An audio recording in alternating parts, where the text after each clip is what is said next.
حجاز کی عمارت۔ یہ بات تو معروف ہے کہ مکہ میں آبادی کا آغاز حضرت اسماعیل علیہ السلام سے ہوا۔ آپ علیہ السلام نے 137 سال کی عمر پائی اور تاحیات مکہ کے سربراہ اور بیت اللہ کے متولی رہے۔ آپ علیہ السلام کے بعد آپ علیہ السلام کے دو صاحبزادگان نابت بن کیدار یا کیدار بن نابت یک کے بعد دیگرے مکہ کے والی ہوئے۔ ان کے بعد ان کے نانا مزاز بن عمر جرہمی نے زمام کار اپنے ہاتھ میں لے لی اور اس طرح مکہ کی سربراہی بنو جرہم کی طرف منتقل ہو گئی اور ایک عرصے تک انہی کے ہاتھ میں رہی۔ حضرت اسماعیل علیہ السلام چونکہ اپنے والد کے ساتھ مل کر بیت اللہ کے بانی و معمار تھے، اس لیے ان کی اولاد کو ایک باوقار مقام ضرور حاصل رہا، لیکن اقتدار و اختیار میں ان کا کوئی حصہ نہ تھا۔ پھر دن بدن اور سال پر سال گزرتے گئے، لیکن حضرت اسماعیل علیہ السلام کی اولاد گوشہ گمنامی سے نہ نکل سکی، یہاں تک کہ بخت نصر کے ظہور سے کچھ پہلے بنو جرہم کی طاقت کمزور پڑ گئی اور مکہ کے افق پر عدنان کا سیاسی ستارہ جگمگانا شروع ہوا۔ اس کا ثبوت یہ ہے کہ بخت نصر نے ذات عرق میں عربوں سے جو معرکہ آرائی کی تھی، اس میں عرب فوج کا کمانڈر جرہمی نہ تھا۔ پھر بخت نصر نے جب 587 قبل مسیح میں دوسرا حملہ کیا تو بنو عدنان بھاگ کر یمن چلے گئے۔ اس وقت بنو اسرائیل کے نبی حضرت یرمیہ علیہ السلام تھے اور عدنان کے بیٹے معد کو اپنے ساتھ ملک شام سے لے گئے، اور جب بخت نصر کا زور ختم ہوا اور معد مکہ آئے تو انہیں مکہ میں قبیلہ جرہم کا صرف ایک شخص جرشم بن جلحمہ ملا۔ معد نے اس کی لڑکی معانہ سے شادی کی اور اسی کے بطن سے نزار پیدا ہوا۔ اس کے بعد مکہ میں جرہم کی حالت خراب ہوتی گئی اور انہیں تنگ دستی نے آ گھیرا۔ نتیجہ یہ ہوا کہ انہوں نے زائرین بیت اللہ پر زیادتیاں شروع کر دیں اور خانہ کعبہ کا مال کھانے سے بھی دریغ نہ کیا۔ ادھر بنو عدنان اندر ہی اندر ان حرکتوں پر کڑتے اور بڑھتے رہے۔ اس لیے جب بنو خزاعہ نے مرزوران میں پڑاؤ کیا اور دیکھا کہ بنو عدنان بنو جرہم سے نفرت کرتے ہیں، تو اس کا فائدہ اٹھاتے ہوئے ایک عدنانی قبیلے بنو بکر بن عبد المناف بن کنانہ کو ساتھ لے کر بنو جرہم کے خلاف جنگ چھیڑ دی اور انہیں مکہ سے نکال کر اقتدار پر خود قبضہ کر لیا۔ یہ واقعہ دوسری صدی عیسوی کے وسط کا ہے۔ بنو جرہم نے مکہ چھوڑتے وقت زمزم کا کنواں پاٹ دیا اور اس میں کئی تاریخی چیزیں دفن کر کے اس کے نشانات بھی مٹا دیے۔ محمد بن اسحاق کا بیان ہے کہ عمر بن حارث بن مزاز جرہمی نے خانہ کعبہ کے دونوں ہرن اور اس کے کونے میں لگا ہوا پتھر حجر اسود نکال کر زمزم کے کنویں میں دفن کر دیا اور اپنے قبیلے بنو جرہم کو ساتھ لے کر یمن چلا گیا۔ بنو جرہم کو مکہ سے جلا وطنی اور وہاں کی حکومت سے محروم ہونے کا بڑا قلق تھا، چنانچہ عمر مذکور نے اسی سلسلے میں یہ اشعار کہے ہیں: لگتا ہے جو ہون سے صفا تک کوئی آشنا تھا ہی نہیں، اور نہ کسی قصہ گو نے مکہ کی شبانہ محفلوں میں قصہ گوئی کی۔ کیوں نہیں، یقیناً ہم ہی اس کے باشندے تھے، لیکن زمانے کی گردشوں اور ٹوٹی ہوئی قسمتوں نے ہمیں اجاڑ پھینکا۔ حضرت اسماعیل علیہ السلام کا زمانہ تقریباً 2000 برس قبل مسیح ہے۔ اس حساب سے مکہ میں قبیلہ جرہم کا وجود کوئی 2100 برس تک رہا اور ان کی حکمرانی لگ بھگ 2000 برس تک رہی۔ بنو خزاعہ نے مکہ پر قبضہ کرنے کے بعد بنو بکر کو شامل کیے بغیر تنہا اپنی حکمرانی قائم کی۔ البتہ 3 اہم امتیازی مناصب ایسے تھے جو مزری قبائل کے حصے میں آئے۔ نمبر 1، حاجیوں کو عرفات سے مزدلفہ لے جانا، اور یوم النفر 13 ذی الحجہ کو جو حج کے سلسلے کا آخری دن ہے، منی سے روانگی کا پروانہ دینا، اور یہ اعزاز الیاس بن مضر کے خاندان بنو غوث بن مرہ کو حاصل تھا جو صفا کہلاتا تھا۔ اس اعزاز کی توضیح یہ ہے کہ 13 ذی الحجہ کو حاجی کنکری نہ مار سکتے تھے، جب تک کہ پہلے صفا کا ایک ایک آدمی کینکری نہ مار لیتا۔ پھر حاجی کینکری مار کر فارغ ہو جاتے اور مینا سے روانگی کا ارادہ کرتے تو صفا کے لوگ مینا کی واحد گزرگاہ عقبہ کے دونوں جانب گھیرا ڈال کر کھڑے ہو جاتے اور جب تک خود گزر نہ لیتے کسی کو گزرنے نہ دیتے۔ ان کے گزر لینے کے بعد بقیہ لوگوں کے لیے راستہ خالی ہوتا۔ جب صفا ختم ہو گئے تو یہ اعزاز بنو تمیم کے ایک خاندان بنو سعد بن زید منات کی طرف منتقل ہو گیا۔ نمبر 2، 10 ذی الحجہ کی صبح کو مزدلفہ سے مینا کی جانب فاضہ روانگی یا اعزاز بنو عدوان کو حاصل تھا۔ نمبر 3، حرام مہینوں کو آگے پیچھے کرنا، یہ اعزاز بنو کنانہ کی ایک شاخ بنو تمیم بن عدی کو حاصل تھا۔ مکہ پر بنو خزاعہ کا اقتدار کوئی 300 برس تک قائم رہا اور یہی زمانہ تھا جب عدنانی قبائل مکہ اور حجاز سے نکل کر نجد، اطراف عراق اور بحرین وغیرہ میں پھیلے اور مکہ کی اطراف میں صرف قریش کی چند شاخیں باقی رہیں جو خانہ بدوش تھیں۔ ان کی الگ الگ ٹولیاں تھیں اور بنو کنانہ میں ان کے چند متفرق گھرانے تھے، مگر مکہ کی حکومت اور بیت اللہ کی تولیت میں ان کا کوئی حصہ نہ تھا، یہاں تک کہ قصی بن کلاب کا ظہور ہوا۔ قصی کے متعلق بتایا جاتا ہے کہ وہ ابھی گود ہی میں تھا کہ اس کے والد کا انتقال ہو گیا۔ اس کے بعد اس کی والدہ نے بنو عذرا کے ایک شخص ربیعہ بن حرام سے شادی کر لی۔ یہ قبیلہ چونکہ ملک شام کے اطراف میں رہتا تھا، اس لیے قصی کی والدہ وہیں چلی گئیں اور وہ قصی کو بھی اپنے ساتھ لیتی گئیں۔ جب قصی جوان ہوا تو مکہ واپس آیا۔ اس وقت مکہ کا والی حلیل بن حبشہ خزاعی تھا۔ قصی نے اس کے پاس اس کی بیٹی حبیل سے نکاح کے لیے پیغام بھیجا۔ حلیل نے منظور کر لیا اور شادی کر دی۔ اس کے بعد حلیل کا انتقال ہوا تو مکہ اور بیت اللہ کی تولیت کے لیے خزاعہ اور قریش کے درمیان جنگ ہوگی اور اس کے نتیجے میں مکہ اور بیت اللہ قصی کا اقتدار قائم ہو گیا۔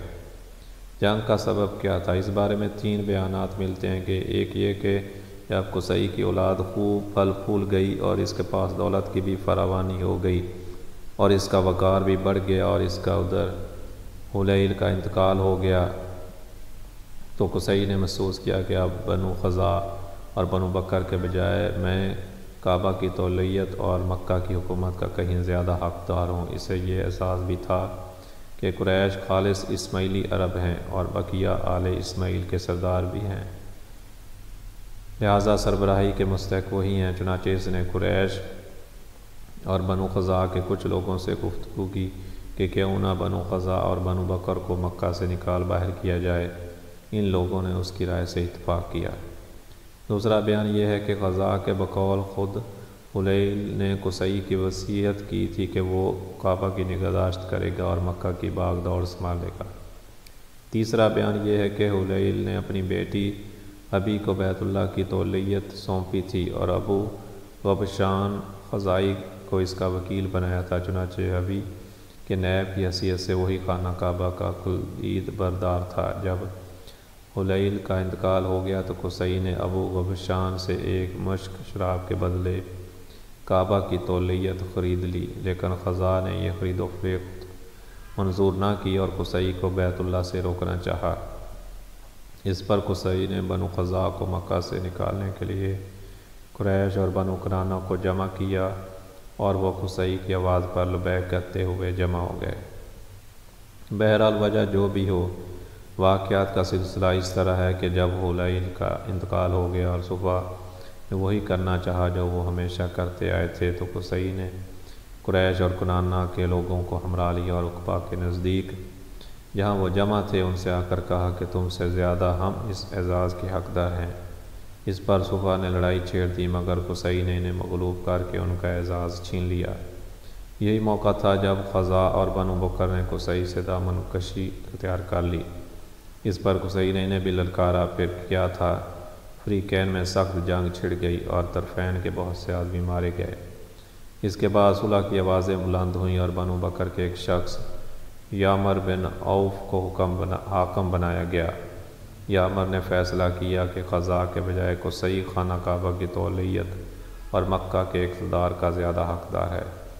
نیز قصی نے جتنا خون بہایا ہے سب رائے کا قرار دے کر پاؤں تلے روندا رہا ہوں۔ البتہ خزاع اور بنو بکر نے جن لوگوں کو قتل کیا ہے ان کی دیت ادا کریں، خانہ کعبہ کو بلا روک ٹوک قصی کے حوالے کر دیں۔ اس فیصلے کی وجہ سے یامر کا لقب شادخ پڑ گیا۔ شادخ کے معنی ہے پاؤں تلے روندنے والا۔ اس فیصلے کے نتیجے میں قصی اور قریش کو مکہ پر مکمل نفوذ اور سیادت حاصل ہو گئی، اور قصی بیت اللہ کا دینی سربراہ بن گیا، جس کی زیارت کے لیے عرب کے گوشے گوشے سے آنے والوں کا تانتا بندھا رہتا تھا۔ مکہ پر قصی کے تسلط کا یہ واقعہ 5ویں صدی عیسوی کے وسط یعنی 440 عیسوی کا ہے۔ قصی نے مکہ کا بندوبست اس طرح کیا کہ قریش کو اطراف مکہ سے بلا کر پورا شہر ان پر تقسیم کر دیا اور ہر خاندان کی بود و باش کا ٹھکانہ مقرر کر دیا۔ البتہ مہینے آگے پیچھے کرنے والوں کو نیز آل صفوان، بنو عدوان اور بنو مرہ بن عوف کو ان کے مناصب پر برقرار رکھا، کیونکہ قصی سمجھتا تھا کہ یہ بھی دین ہے جس میں رد و بدل کرنا درست نہیں۔ قصی کا ایک کارنامہ یہ بھی ہے کہ اس نے حرم کعبہ کے شمال میں دارالندوہ تعمیر کیا۔ اس کا دروازہ مسجد کی طرف تھا، اور دارالندوہ در حقیقت قریش کی پارلیمنٹ تھی، جہاں تمام بڑے بڑے اور اہم معاملات کے فیصلے ہوتے تھے۔ قریش پر دارالندوہ کے بڑے احسانات تھے، کیونکہ یہ ان کی وحدت کا ضامن تھا اور یہیں ان کے الجھے ہوئے مسائل بحسن و خوبی طے ہوتے تھے۔ قصی کو سربراہی اور عظمت کے حسب ذیل مظاہر حاصل تھے۔ نمبر 1، دارالندوہ کی صدارت، جہاں بڑے بڑے معاملات کے متعلق مشورے ہوتے تھے اور جہاں لوگ اپنی لڑکیوں کی شادیاں بھی کرتے تھے۔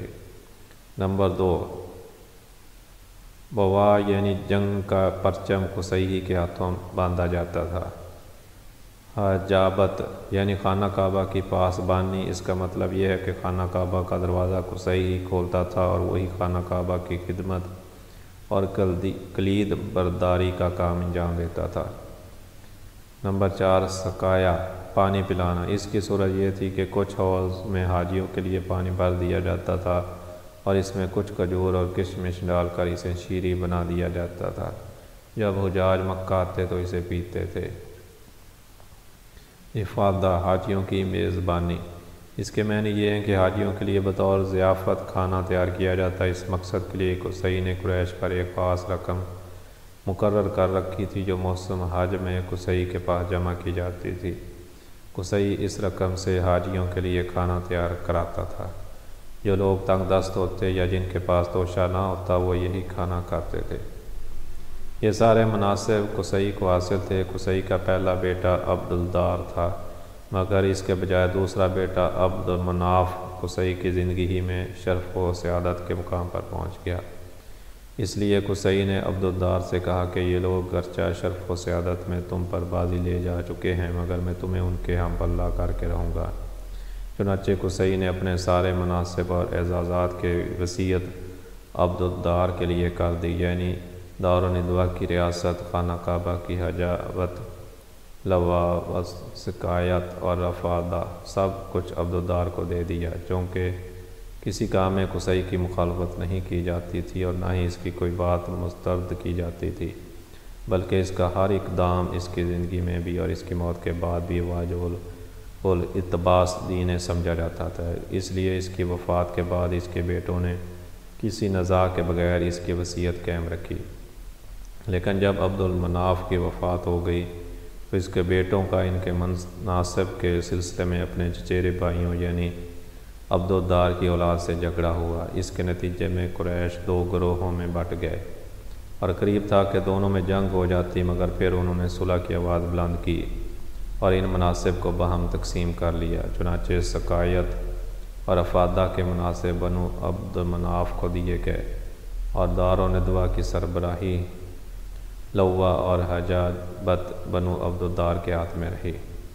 پھر بنو عبد مناف نے اپنے حاصل شدہ مناصب کے لیے قرہ ڈالا تو قرہ ہاشم بن عبد المناف کے نام نکلا، لہذا ہاشم ہی نے اپنی زندگی پر سکایا اور افادہ کا انتظام کیا۔ البتہ جب ہاشم کا انتقال ہو گیا تو ان کے بھائی مطلب نے ان کی جانشینی کی، مگر مطلب کے بعد ان کے بھتیجے عبد المطلب بن ہاشم نے، جو رسول اللہ صلی اللہ علیہ وسلم کے دادا تھے، یہ منصب سنبھال لیا، اور ان کے بعد ان کی اولاد ان کی جانشین ہوئی، یہاں تک کہ جب اسلام کا دور آیا تو حضرت عباس بن عبد المطلب اس منصب پر فیض تھے۔ ان کے علاوہ کچھ اور مناصب بھی تھے جنہیں قریش نے باہم تقسیم کر رکھا تھا۔ ان مناصب اور انتظامات کے ذریعے قریش نے ایک چھوٹی سی حکومت بلکہ حکومت نما انتظامیہ قائم کر رکھی تھی، جس کے سرکاری ادارے اور تشکیلات کچھ اسی ڈھنگ کی تھیں جیسے آج کل پارلیمانی مجلسیں اور ادارے ہوا کرتے ہیں۔ ان مناصب کا خاکہ حسب ذیل ہے: احصار یعنی فعال گری اور قسمت دریافت کرنے کے لیے بتوں کے پاس جو تیر رکھتے تھے، ان کی تولیت یہ منصب بنو جمح کو حاصل تھا۔ نمبر 2، مالیات کا نظم یعنی بتوں کے تقرب کے لیے جو نذرانے اور قربانیاں پیش کی جاتی تھی ان کا انتظام کرنا، نیز جھگڑے اور مقدمات کا فیصلہ کرنا، یہ کام بنو سہم کو سونپا گیا تھا۔ نمبر 3، شورا یہ آزاد بنو اسد کو حاصل تھا۔